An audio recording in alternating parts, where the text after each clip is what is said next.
सहितं नमामि। संगत साधु की हरहि कोट पुराण, सिया राम में सब जग जान, करहु प्रणाम जोर जुग पान। गुरुशंकर भगवान की जय हो, सद्गुरुदेव भगवान की जय हो, श्री श्याम कुंड बाबा की जय हो, श्री शालिग्राम भगवान की जय हो, आज के आनंद की जय हो, अपने अपने माता पिता की जय हो, सर्वदेवमयी गौ माता की जय हो, श्री शिव महापुराण की जय हो। सभी मन और वाणी को पवित्र करने के लिए भगवान नाम स्मरण करेंगे, क्योंकि इस कली काल में मुक्ति का उत्कृष्ट यदि कोई साधन है तो वो भगवान नाम स्मरण ही है। सभी श्री कृष्ण कृपा कटाक्ष स्तोत्र का पाठ हम आप सब लोग मिलकर के करेंगे। जे व्रजे मंडनम समस्त पाप खंडनम, हे व्रजे मंडनम समस्त पाप खंडनम, भक्ति चित्त रंजनम सदैव नंदनम,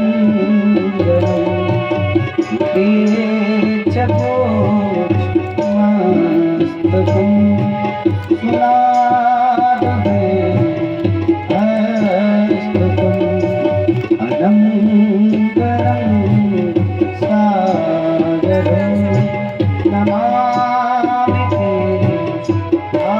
सागरं।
सुचार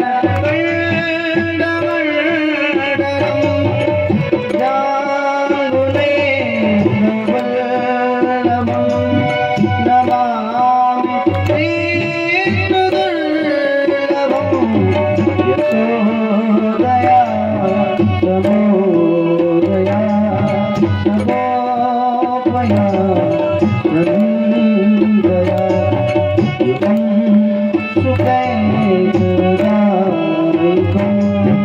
नमामि नायकम्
कृष्ण कन्हैया लाल की जय हो।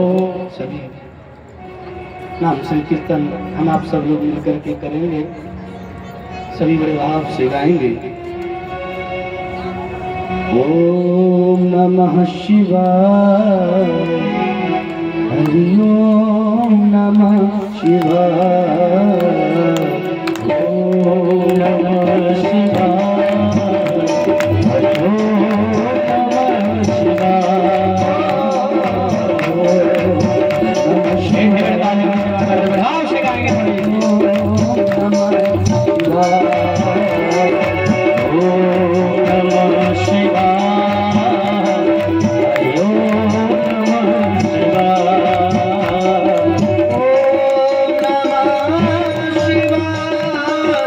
हरि ओम नमः शिवाय, ओम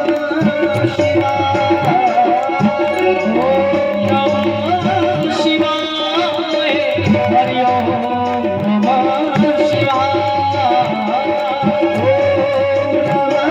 नमः शिवाय, हरि ओम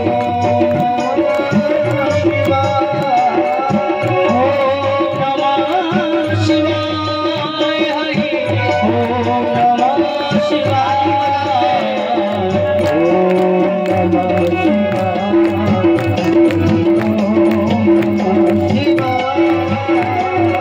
Oh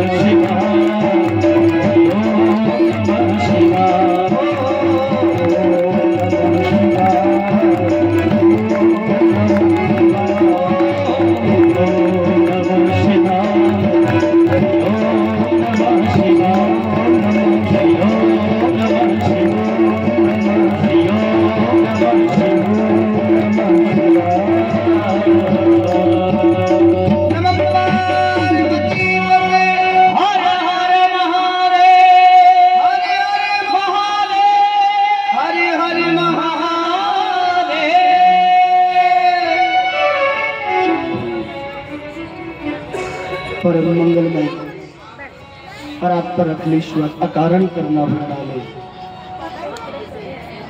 भक्त वांछा कल्पतरु अहेतु की कृपा करने वाले भूत भावन भोलेनाथ भगवान शिव की ये पावन कथा श्रवण करने के लिए पधारे समस्त श्रोताओं के हृदयस्थ विराजमान श्री श्याम बिहारी सरकार भोलेनाथ एवं शालिग्राम भगवान के श्री चरणों में कोटि कोटि नमन वंदन प्रणाम। गोविंद भारद्वाज की ओर से आप सबके लिए प्यार भरा राधे जोर से बोलना पड़ेगा। हाँ, ये पाठ मत भूला करो। एक तो 2 बजे का समय और वैसे तो शिव महापुराण है पर भैया ब्रजवासी है, राधा रानी को भी नहीं छोड़ सकते। इनके बिना कुछ नहीं है। तो शिव महापुराण है, जैसे मैंने कल निवेदन किया, प्रारंभ में जरूर राधे राधे बोलेंगे, बाकी शिव महापुराण है तो हर हर महादेव जोर से बोलना पड़ेगा। अच्छा, कुछ लोग राधे राधे बोल रहे हैं, कुछ लोग हर हर महादेव प्रेम से बोलो हर हर महादेव। प्रारंभ में आके जब हम कहें एक बार राधे राधे, फिर उसके बाद में सब हर हर महादेव। आज ये नोट ना लग जाए। हाँ, कल जैसे हमने 5 हमारे सूत्र थे, कल 5 सूत्रों पर हमने कथा श्रवण की। आज कल की कथा को विश्राम कहाँ दिया गया, मैं भूल गया। बोलो जरा।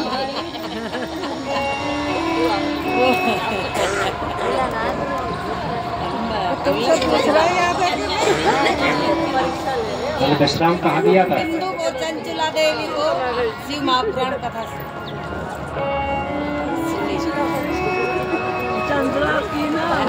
भाई तो थोड़ी प्रार्थना की।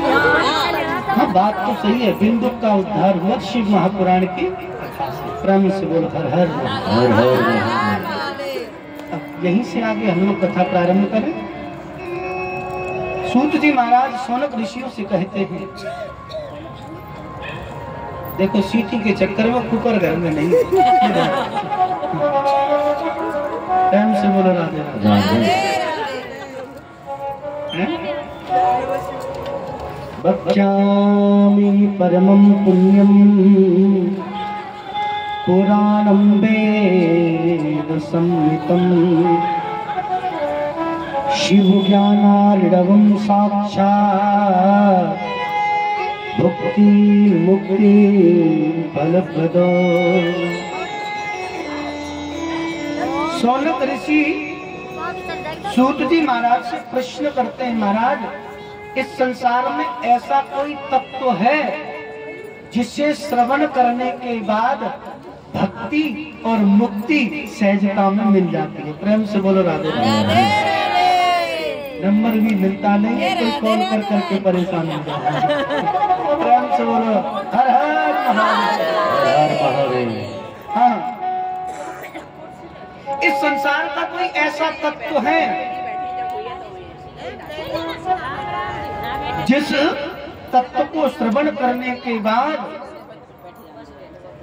भक्ति और मुक्ति सहजता में प्राप्त हो जाए। सूत जी कहते हैं, ऋषियों इस संसार में भक्ति और मुक्ति को सहजता में प्राप्त कराने वाला यदि कोई ग्रंथ है तो वो शिव महापुराण है। कौन सा ग्रंथ? शिव महापुराण। एक बार ये जो कथा आप लोगों को श्रवण कराई जा रही है ना, ये कोई साधारण कथा नहीं। जैसे भागवत शिष्य प्रति शिष्य परंपरागत इस धराधाम पर आई है, ऐसे ये शिव महापुराण भी परंपरागत इस धराधाम पर आई है।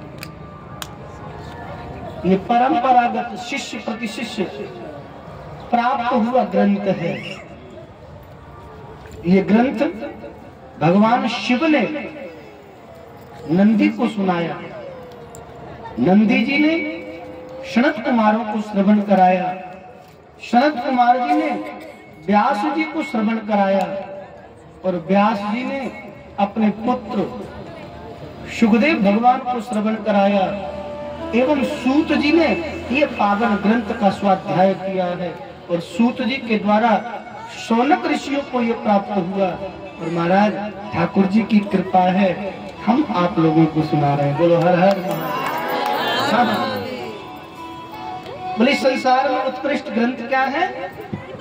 शृण्वन्तु ऋषया सर्वे स्मृत्वा शिवनामयम् पुराण प्रवणं शैवं पुराणं वेद सारजम्। इस संसार का ऐसा तत्व एक वही है जिसे शिव महापुराण कहते हैं। जिस व्यक्ति ने अपने जीवन में एक बार शिव महापुराण की कथा श्रवण कर ली, एक बात तो निश्चित है, वह व्यक्ति कभी यम की यातना को सहन नहीं करता। प्रेम से बोलो हर हर महादेव। यत्र गीतम त्रिकम कृत्या भक्ति ज्ञान विरागतुम वेदांत विद्यम तद्वस्तु शिवे से प्रवीर्णतम। जो श्रद्धा विश्वास के साथ, श्रद्धा और विश्वास के साथ आध्यात्म तत्व को जो जानने की इच्छा रखते हैं, उसके लिए उत्कृष्ट ग्रंथ है शिव महापुराण। कौन सा? शिव महापुराण। आध्यात्म तत्व को जानने के इच्छुक जिज्ञासुओं के लिए उत्कृष्ट तत्व है शिव महापुराण। अच्छा, संक्षेप में आप लोगों को अवगत कराएं। अतश्च संक्षेपमिदं शृण्वं शिव परस्तत् प्रतीश्च पुंसा ससर्ग काले च करोति सर्वं संहार काले पुनरादिदाति। भगवान शिव ही सृष्टि की रचना करते हैं, भगवान शिव ही सृष्टि का पालन करते हैं और भगवान शिव ही सृष्टि का संहार करते हैं। एक अक्षरी मंत्र कौन सा है? एक अक्षरी मंत्र कौन सा है? कौन सा? ओम। अच्छा, ओम का थोड़ा संधि विच्छेद किया जाए, क्या बनेगा? बोलो जरा। आपने बोला ठीक है, आप सही बोल रहे हो, संकोच मत करो, बोलो जरा। ओम का संधि विच्छेद करोगे तो क्या बनेगा?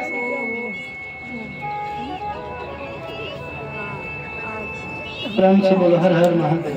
हर हर महादेव। आ ओम क्या बनेगा? म आ ओम ओम अक्षर बनेगा। अच्छा, ऐसे समझो जरा, तीन अक्षर बनते हैं ओम में, ओमाकार में बनेगा तो क्या बनेगा? तीन अक्षर बनेंगे, संधि विच्छेद करोगे। त्रिकाल सृष्टि का पालन करने वाले भगवान शिव त्रिकालज्ञ हैं। त्रिकालज्ञ सर्वज्ञ तुम गति सर्वत्र तुम्हारा। भगवान शिव त्रिकालज्ञ हैं, तीन नेत्रधारी हैं। अच्छा, ऐसे समझते हैं हम भगवान शिव के बारे में।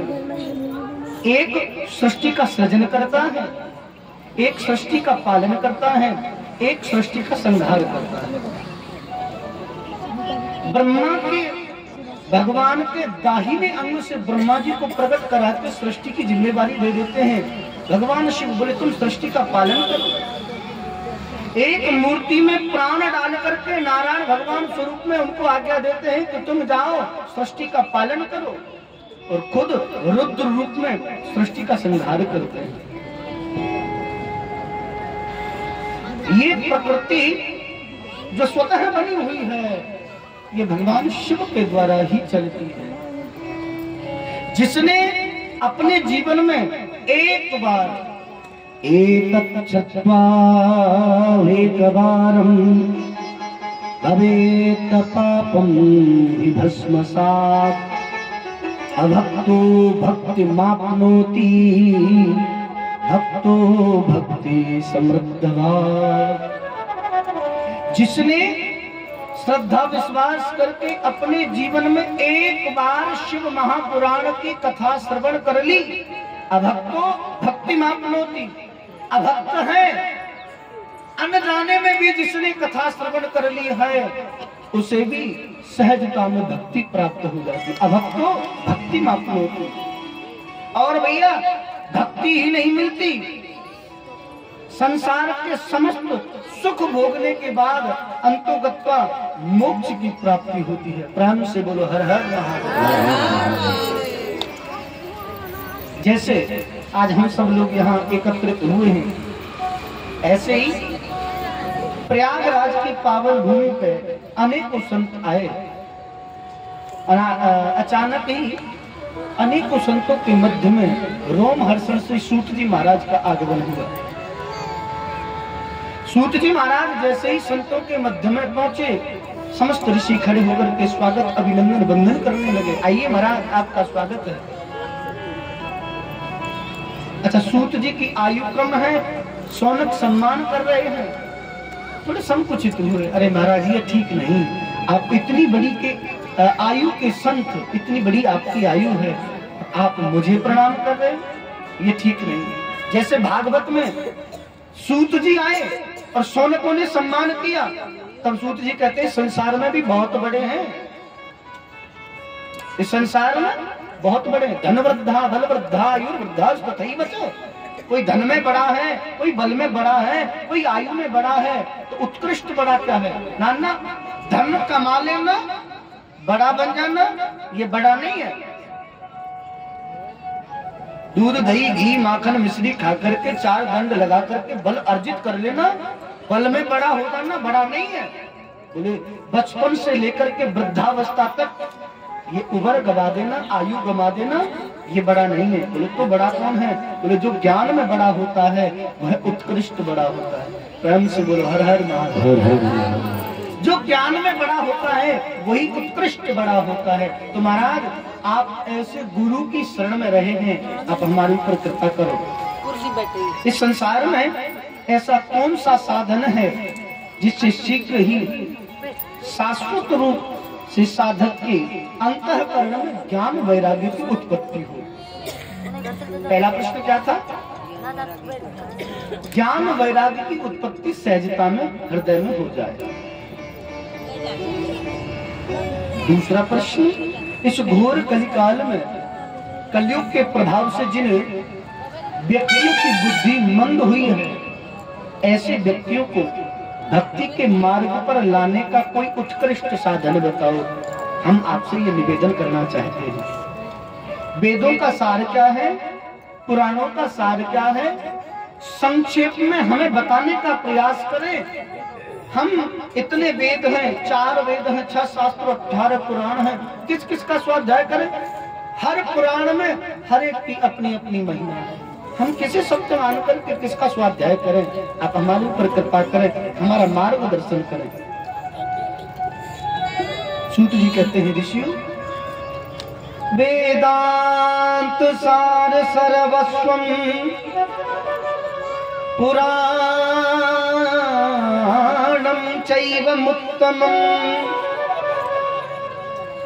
वेदांत सार सर्वस्वम, वेदों का सार तत्व आज मैं तुम्हें श्रवण करा रहा हूँ, आप सब लोग ध्यान देकर के सुनो। प्रेम से बोलो हर हर महादेव। सूत जी कहते हैं ऋषियों, भगवान शिव के द्वारा प्राप्त जन कल्याण के लिए यह शिव महापुराण की पावन कथा मैं आप लोगों को सहजता बस श्रवण कराने के लिए जा रहा हूं। आप लोग ध्यान से सुने। एक बार मुक्ति की इच्छा लेकर के श्री व्यास जी महाराज के मन में शंका थी। किसके मन में?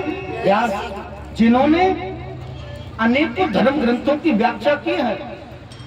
उनके मन में मुक्ति का साधन नहीं सूझा। बोले मैंने इतने ग्रंथों की व्याख्या की, मुक्ति का उत्कृष्ट साधन क्या है?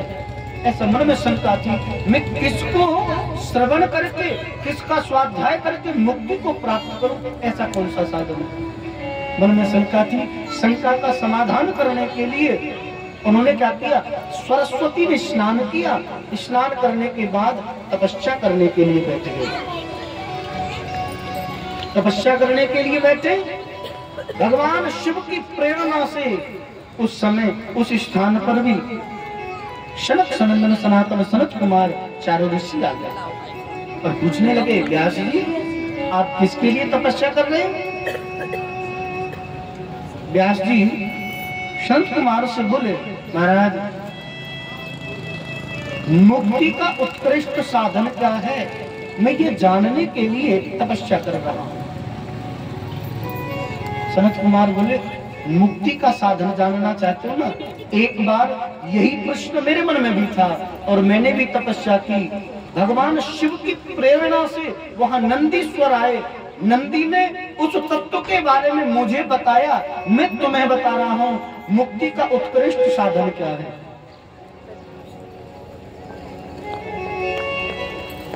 आज व्यास जी महाराज से सनक सनंदन सनातन सनत कुमार चारों ऋषि कहते हैं, बहुधा स्थापितः लोके मया भक्त कृपया तथा।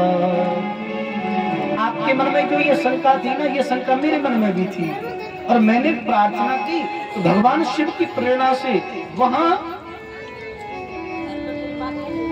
नंदीश्वर आए और उन्होंने मुझे पावन भगवान शिव के तत्व के बारे में बताया जो मुक्ति और भक्ति को प्रदान करने वाला है।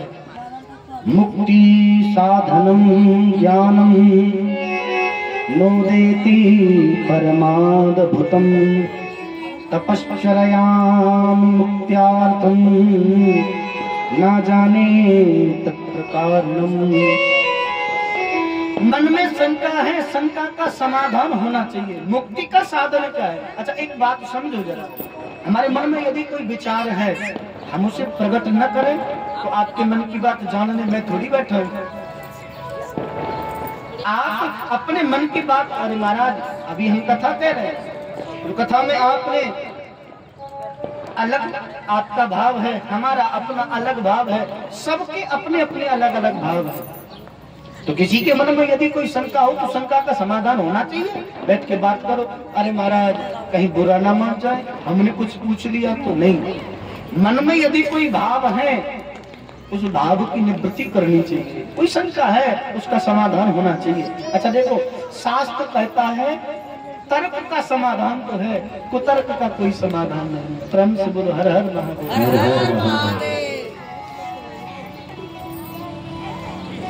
सनत कुमार कहते हैं, व्यास जी आपने ये जो तपस्या की है ना, नंदीश्वर ने मुझे बताया, मैं तुम्हें बता रहा हूँ। मुक्ति का उत्कृष्ट साधन कोई है, पता है क्या?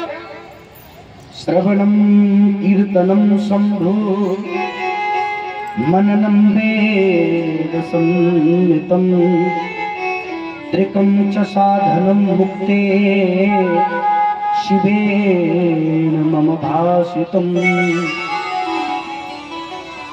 मुक्ति का उत्कृष्ट यदि साधन है, सबसे पहला साधन है श्रवण।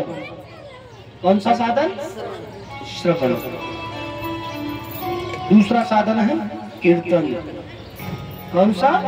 कीर्तन। और तीसरा साधन है मनन। क्या? मनन। मुक्ति के साधन कितने? अच्छा, भागवत में मुक्ति दो प्रकार की, क्रम मुक्ति, श्रद्धेय मुक्ति। मुक्ति दो प्रकार से मिलती है। मुक्ति दो प्रकार की होती है। कौन सी? क्रम मुक्ति, श्रद्धेय मुक्ति। क्रम से अतल वितल सुतल रसातल महातल तलातल पाताल भू भुव स्वः जल तप मह सप्तलोक पर्यंत सुख भोगते हुए भगवान की प्राप्ति करना, ये क्रम मुक्ति है। और श्रद्धेय मुक्ति अति शीघ्र भगवान को प्राप्त कर लेना। यहाँ ये देही छोड़ी, ये स्थूल सूक्ष्म शरीर परमात्मा के श्री विग्रह कृष्ण में शीघ्र भगवान को प्राप्त करना। मुक्ति दो प्रकार की। मुक्ति कैसे मिले? शिव महापुराण में 3 साधन बताए हैं। परम शिव गुरु हर हर महादेव। पहला साधन क्या है? मुक्ति का पहला साधन है क्या है? श्रवण। दूसरा कीर्तन। तीसरा मनन। भैया मुक्ति चाहते हो, कुछ ना कुछ यत्न तो करना पड़ेगा। करोगे कि नहीं? मुक्ति चाहिए। श्री व्यास जी महाराज कहते हैं मुक्ति का उत्कृष्ट साधन श्रवण, कीर्तन और मनन है। भैया हम तो कहते हैं मुक्ति का कोई तू यत्न कर ले, मुक्ति का कोई तू यत्न कर ले, रोज थोड़ा थोड़ा हरि का भजन करे, रोज थोड़ा थोड़ा हरि का भजन करे, रोज थोड़ा थोड़ा हरि का भजन करे। मुक्ति का कोई तू यत्न कर ले, मुक्ति का कोई तू यत्न कर ले, थोड़ा थोड़ा हरि का भजन कर ले, रोज थोड़ा थोड़ा हरि का भजन कर ले।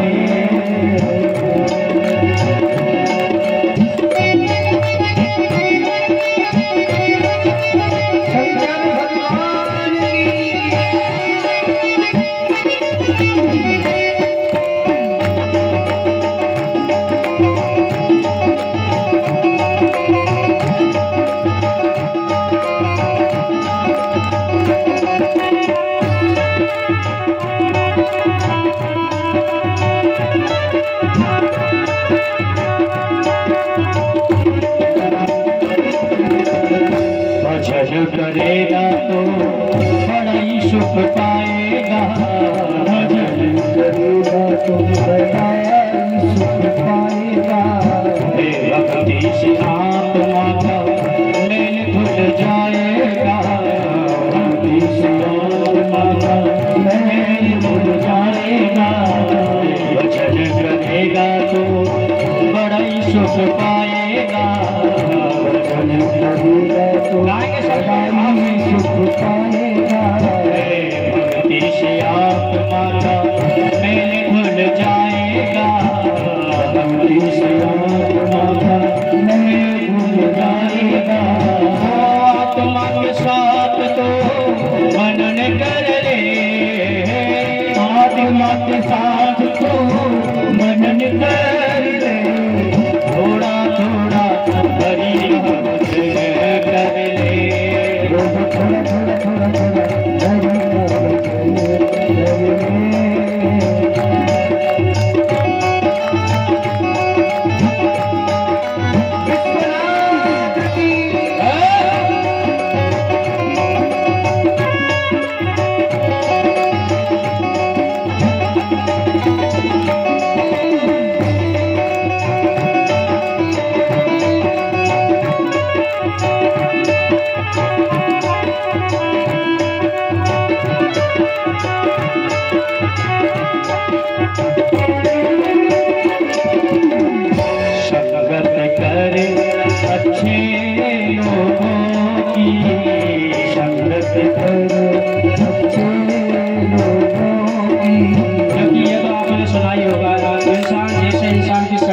वैसा ही असर होता है, जैसी करोगे संगत वैसी ही रहेगी।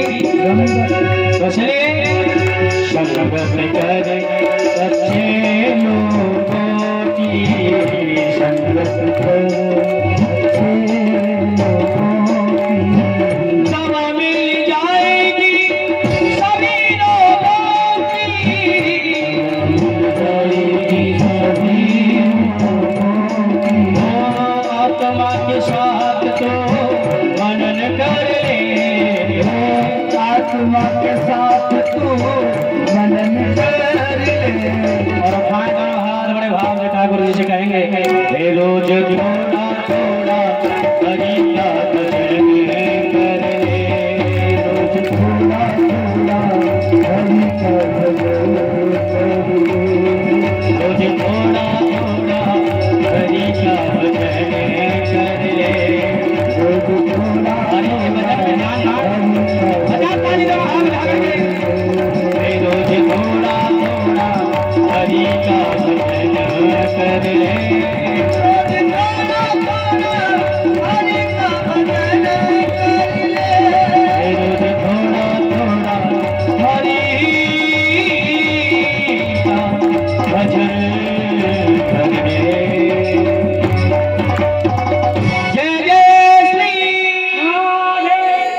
हाथ उठे आधे आधे पूरे उठाओ।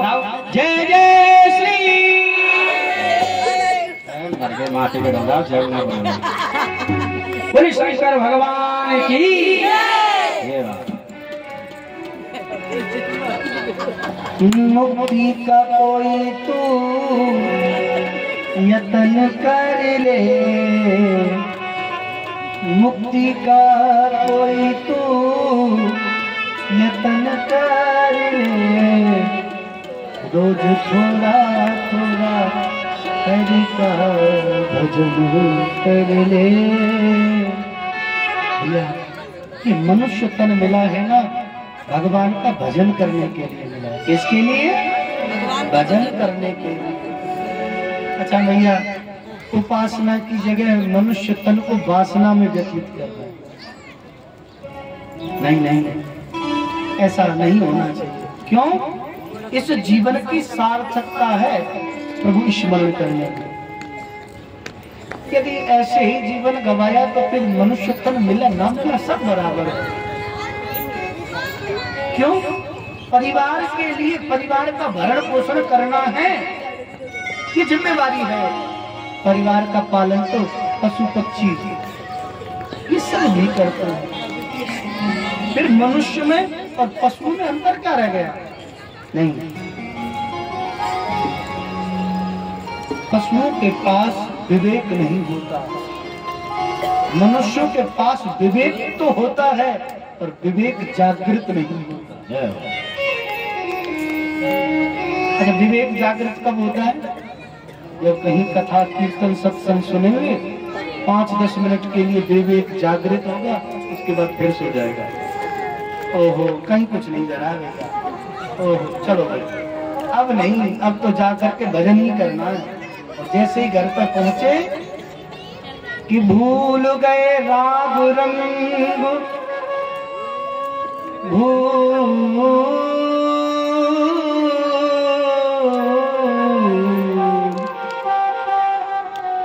भूल गए राग रंग, भूल गए जिकड़ी, तीन चीज याद रही नाम तेल।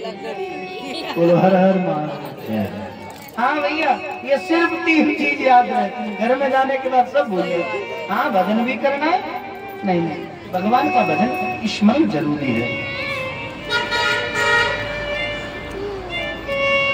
शौनक ऋषि कहते हैं कि संसार में मुक्ति का उत्कृष्ट साधन है नाम। पहला साधन है कीर्तन, भजन और मनन। देखो आप लोग कीर्तन कर रहे हो, भजन कर रहे हो और उस पर मनन कर रहे हो। सबसे पहली आदत है, आज की स्थिति क्या है भैया, कोई श्रवण नहीं करना चाहता, कोई सुनना नहीं चाहता। यदि कोई किसी को सुनाने का प्रयास करेगा तो हमें सुनाने बैठा है, हमने दुनिया छान मारी, हमने दुनिया खोल के पटक दी, तू हमें सुना रहा है। नहीं, सबसे पहला काम मुक्ति को प्राप्त करने के लिए क्या करना? श्रवण करना, सुनने की आदत डालना। अच्छा भैया, ये मुक्ति के लिए भी नहीं है, ये गृहस्थी के लिए भी उत्कृष्ट साधन है। घर में रह रहे हो, शादी हो गई, विवाह के पश्चात पति की सुननी, सास की सुननी, ससुर की सुननी, देवर जेठ जेठानी सब की सुननी, और जिसने सुनने की आदत डाल दी उसकी गृहस्थी उत्कृष्ट हो जाती है। प्रेम से बोलो हर हर महादेव। मुक्ति के लिए और गृहस्थी के लिए दोनों उत्कृष्ट साधन क्या है? सुनना। सबसे पहला काम क्या करना है? सुनना। मुक्ति चाहिए तो सत्संग सुनो, और गृहस्थी चाहिए तो कहानी सुनो। हैं? कोई ना कोई, हाँ हमें पता है, चलिए पति भी बार बार बोलते हाँ पता है हमें। नौनों के ब्याह मेरे हमने ना पता महाराज, नौनों के ब्याह करने हमसे पूछो। प्रेम से बोलो हर हर महादेव। नहीं नहीं, गृहस्थी यदि चाहिए तो सुनने की आदत डालो। क्या करना है? श्रवण करना। दूसरा कीर्तन करना। अच्छा, भक्ति की पराकाष्ठा क्या? कीर्तन अलग है। स्मरण में कीर्तन में अंतर होता है, भजन में कीर्तन में अंतर होता है, जप में कीर्तन में अंतर होता है। कीर्तन क्या है बोलो जरा? सत्संग क्या है, कीर्तन क्या है, भजन क्या है पता है? कीर्तन किसे कहते हैं बोलो जरा? सब लोग कह देते चलो आज हमारे घर में कीर्तन है, सब लोग हैं? कीर्तन किसे कहते हैं बताओ? भगवान का नाम ही लेते। सत्संग कहते जहाँ 4, 6, 7, 8, 10 लोग इकट्ठे हो गए, भगवान की चर्चा हो गई, सत्पुरुषों के संग को सत्संग कहा जाता है। इसका संग सत्पुरुष। अच्छा, पुरुष तो ये वाक्यावली है, स्त्री हो या पुरुष हो। हमारे गुरुजी तो कहते हैं भैया चाहे दाढ़ी वाली हो चाहे साड़ी वाली हो, दोनों भगवान की सखी है। हाँ, संसार में आकर के स्त्री पुरुष का भेद नहीं, एक को ब्रह्म द्वितीय नास्ति, ब्रह्म एक होता है, हम सब सखी हैं।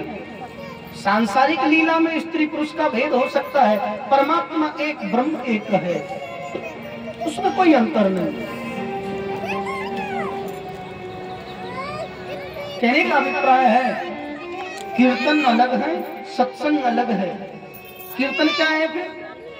भगवान की कीर्ति का गायन करना ही कीर्तन कहलाता है। कीर्तन, अरे हम कथा में गए, आज हमने वो प्रसंग सुना, हमने वैसे तो कई बार सुना, आज ये चीज हमें अलग सुनने को मिली। जहां हमने तो सुनी, तो अपने घर पहुंच करके जाकर के अपने पुत्र वधू को या बेटे को बेटा को जाकर के सुनाया कि आज हमने वहां ये सुना, उन्होंने ऐसे बताया, यहाँ ऐसे श्रवण।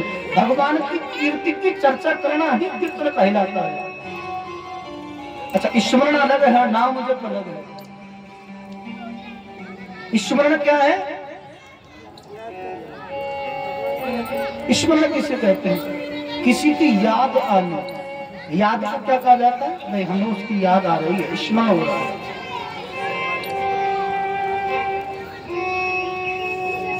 कहने का मतलब है मुक्ति का उत्कृष्ट साधन पहला है श्रवण करना और दूसरा है कीर्तन करना। क्या करना? कीर्तन करना। और तीसरा साधन है मनन करना। क्या करना? मनन करना। कहीं ऐसा तो नहीं हम जो कर रहे हैं ये अपराध हो रहा हो,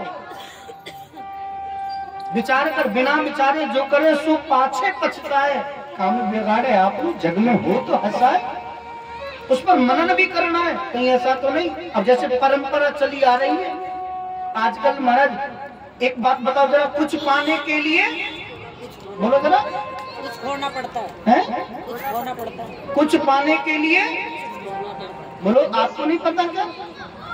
कुछ पाने के लिए खोना नहीं, कुछ पाने के लिए परिश्रम करना पड़ता है। क्या करना? परिश्रम करना पड़ता है। अच्छा, ये मुहावरे चले आ रहे हैं पुरातन, हम भी ऐसे सांप निकल गया लकीर पर फकीर हुए जा रहे हैं। नहीं नहीं, बदलने की आवश्यकता है। कुछ पाने के लिए खोना नहीं, परिश्रम करना पड़ता है। यदि मेहनत नहीं करोगे, थाली रखी है तोड़ करके नहीं खाओगे, क्या पेट भर जाएगा? महाराज पेट भरना तो दूर की बात है, थाली में भोजन ही नहीं आएगा, परिश्रम नहीं करोगे। कुछ पाने के लिए परिश्रम करना पड़ता है। हम जो कर रहे हैं ना, उस पर मनन करना चाहिए। जैसे ऐसे समझो, एक दृष्टांत मुझे याद आ गया। एक बार क्या, कोई माता जी मंदिर जाते हैं, आप लोग भी जाते होंगे मंदिर जाते हैं। अच्छा, पता नहीं कि पूजा होती कैसे। आजकल तो प्लास्टिक की वो बनी रहती, क्या बोलते हैं उसको, पूजा दानी क्या बोलते हैं? वही जो होती है, वो इकट्ठी करके उसमें चावल भी है, हल्दी भी है, रंग भी है, बत्ती भी, सब कुछ होता है। एक डब्बी पकड़ो, चल दिए बना। उसमें मीठा भी होता है। मंदिर गए, पहले तिलक लगाया, रोली चावल चंदन जो भी लगाया, लिया मीठा निकाल के लगा दिया मुंह पे, लिया लगा दिया मुंह पे। अब बताओ जरा, आपने मीठा लिया और भगवान के मुंह पे लगाया, इसका मतलब भगवान ने पा लिया है? नहीं नहीं, कल मैंने बताया था भगवान तुम्हारे भोजन को ग्रहण नहीं करते, भगवान तुम्हारे भाव को ग्रहण करते हैं। तुमने भोजन को ले जाकर के मीठा भगवान के मुंह पे लगा दिया, भगवान ने पाया नहीं पाया ये अलग विषय है, पर हाँ ये कंफर्म है भगवान जी के मुंह पर चेटी या चेटा जरूर पहुंचे कि नहीं? अब बताओ जरा, क्या ये ठीक है? नहीं। भक्ति की पराकाष्ठा, भक्ति कैसी हो? अहेतु की अप्रतिहता, भागवत में कहते हैं अहेतु की अप्रतिहता। भगवान की भक्ति कैसी है? निष्कपट निष्काम भक्ति होनी चाहिए, कोई काम ना हो। और जिसके हृदय में भगवान की भक्ति करते समय कामना होती है तो श्रम एवं ही केवलम, पूरा परिश्रम कर रहे हैं। अच्छा ऐसे समझो जरा, हमें क्या चाहिए? हमसे ज्यादा उसको पता है हमें किस वस्तु की आवश्यकता है, हमसे ज्यादा उसको पता है। जब जिसने ये मनुष्य तन दिया। अच्छा एक पद मुझे याद आ गया, काहे तू सोच करे मन मोड़, सोच करे ते कहा कर लेगो, जान देत अजान देत, जहान देत सो तो देगो। जितने जीव बसे जल थल, सुध उनकी ले हस तेरी लेगो, दांत नहीं तब दूध दिया, अब दांत दिए तो अनहु देगो। सोच करने से क्या होना है? नहीं नहीं, काहे को सोच करे, मन मूड सोच करे तो कहा करते हो। चिंतन करने से कुछ नहीं, चिंता करने से कुछ नहीं होता, चिंतन करने से होता है। क्या करना है? चिंतन। चिंता नहीं करनी, चिंतन करना है। प्रेम से बोलो हर हर महादेव। जान को देत अजान को देत, जहान को देत सुत को देगो। जिसे जानता नहीं उसके लिए भी देता है, अनजान व्यक्ति के लिए भी देता है, सारे संसार को देता है। क्या हमें नहीं देगा? दिया है। जिसने मनुष्य शरीर दिया, जब जन्म हुआ दांत नहीं थे तो माँ के स्तनों का दूध पीने के लिए प्राप्त हुआ। जब दांत नहीं थे तो माँ का स्तन आचर पान किया, दूध पिया। अब भैया दांत दिए हैं तो क्या अन्न की व्यवस्था नहीं करेगा? करेगा। पर भरोसा तो होना चाहिए। करो वो जो हम कर रहे हैं, उस पर शंका ना हो। दूसरी बात विचार मनन करके करना है। कहीं ऐसा तो नहीं हम जो करते चले आ रहे हैं, हमारे बुजुर्ग बलि दे रहे, हम भी दें। अच्छा ये तो वो वाली बात हो गई। एक बात दृष्टांत तो मैं आपको सुनाऊं।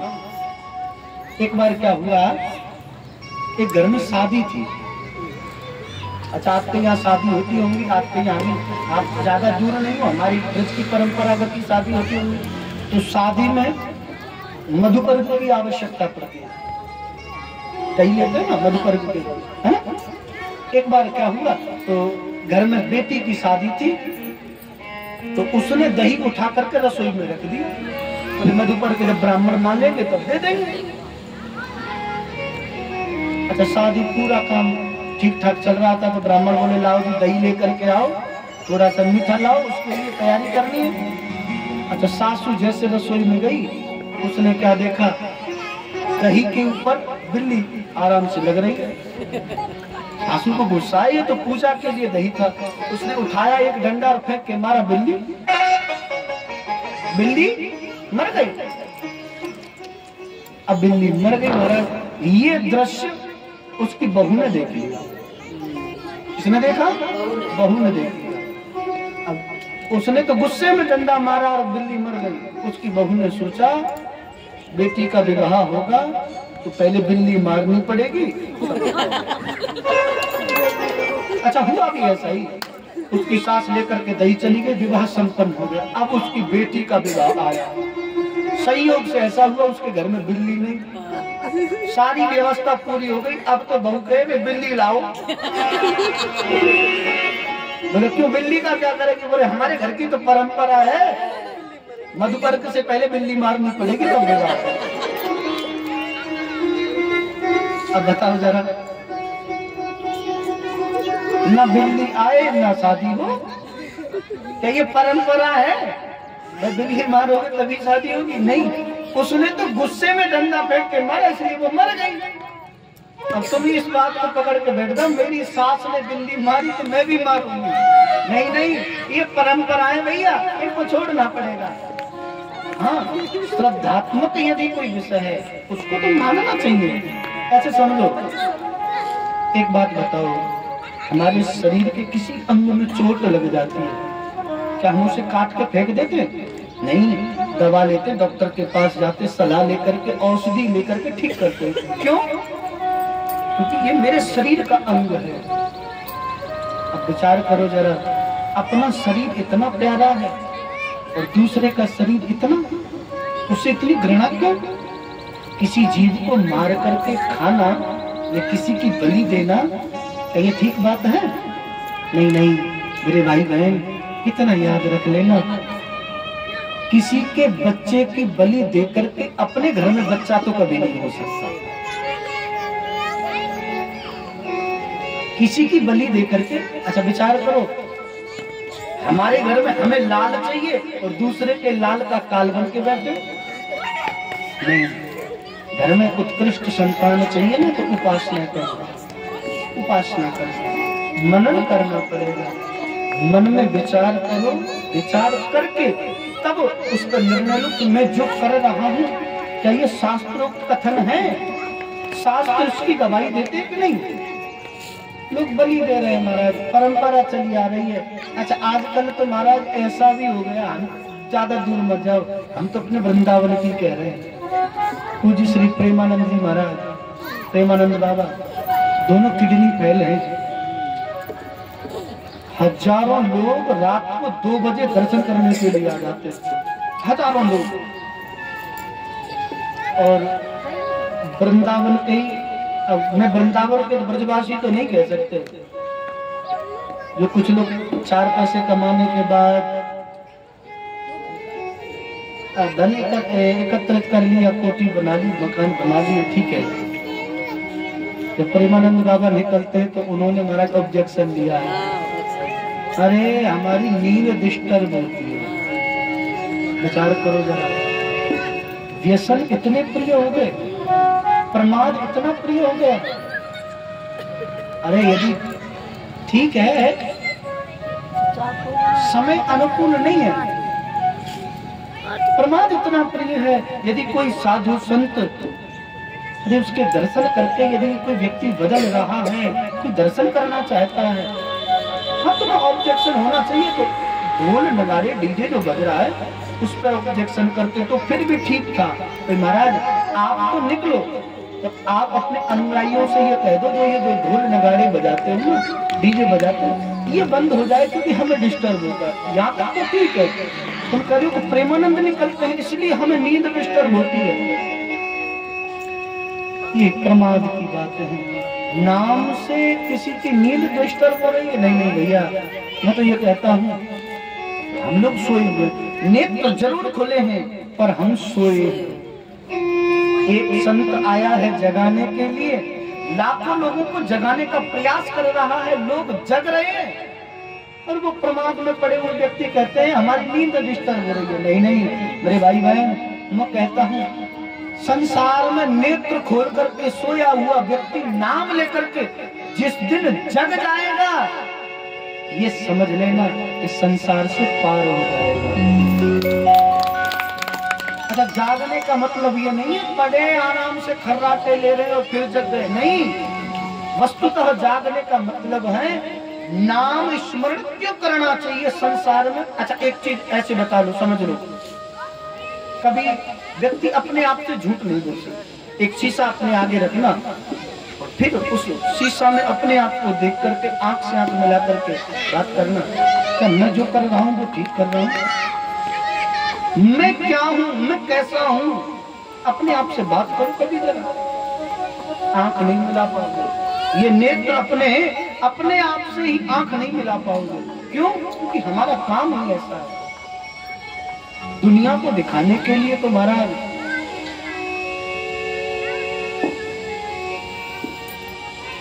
प्रमाद प्रिय बने बैठे।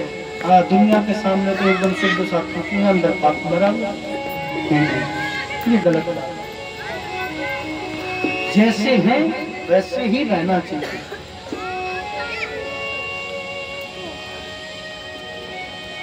कहने का अभिप्राय है जो लोग जिनको प्रमाद प्यारा है तो उनको प्रमाद में रहने दो।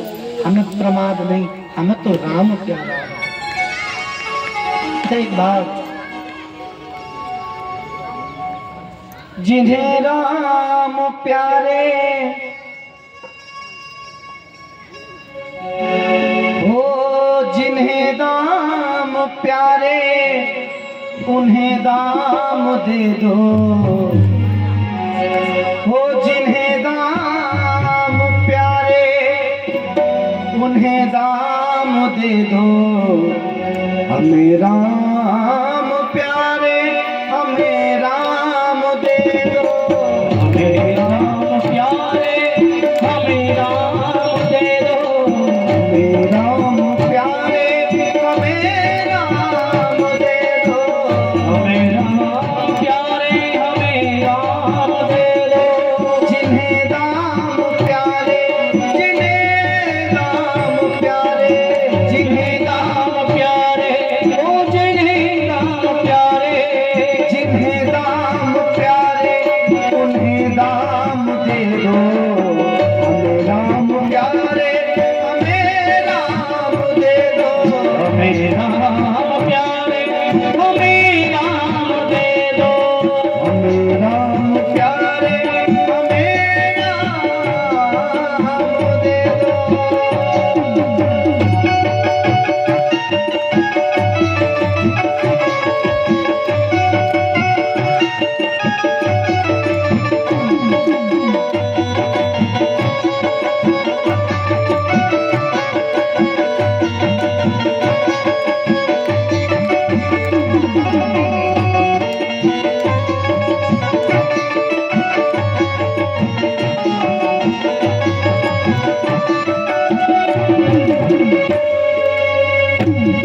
ये जीवन अधूरा मेरे राम के बिना है। ये जीवन अधूरा मेरे राम के बिना है। ये जीवन अधूरा मेरे राम के बिना है। ये जीवन अधूरा मेरे राम के बिना है। ये जीवन अधूरा मेरे राम के बिना है। जीवन अधूरा मेरे राम के बिना है। ये जीवन अधूरा मेरे राम के बिना है। ये जीवन अधूरा मेरे राम के बिना है। किसी एक समस्या का समाधान दे दो। किसी एक समस्या समाधान दे दो। किसी एक समस्या का समाधान दे दो। राम प्यारे हमें राम दे दो। हमें राम प्यारे हमें राम दे दो। जिन्हें दाम प्यारे उन्हें दाम दे दो।